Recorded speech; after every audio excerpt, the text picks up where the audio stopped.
migrant crisis has kind of come to a peak here in New York City. At this point, we're about 110,000 migrants currently in New York City. Mayor Adams has come out and say that the migrant crisis will destroy New York City. It's not really mincing words there. I'm starting to report on some unprecedented pushback from just ordinary citizens. I mean, everywhere from the tactics that the protesters are taking in Staten Island, which are getting pretty physical. I mean, they stopped a bus, to here in Manhattan at the Roosevelt, AOC tried to have a little presser and it was immediately shouted down. Like she couldn't even get 2 words out without an avalanche of screams from protesters. So the 2 men who were the loudest voices there, who seemed to organize that effort, showed up the other night at an event that Governor Hochul was addressing a crowd. And the 2 individuals snuck in. According to them, they snuck in. They weren't invited.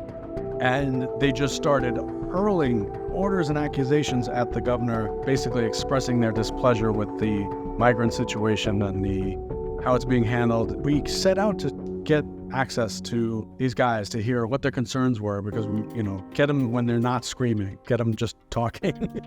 That's where I came in. That was my job. So I reached out and made an appointment to meet with them in their own hometown in Kew Gardens, Queens. So David Rem, kind of guy who's taking the lead, he's managing the campaign. The other individual, Rinaldi, he's running for the 24th district because they heard that there was going to be no Republican running for that seat. So the incumbent was going to be unopposed, and they figured they'd throw their hat in the ring. Rinaldi would be the candidate.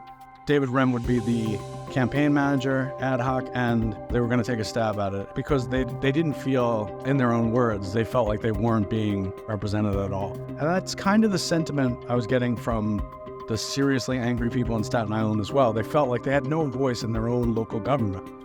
And if history has shown us anything, it's that when people feel like they have no voice in their own government, it gets dicey.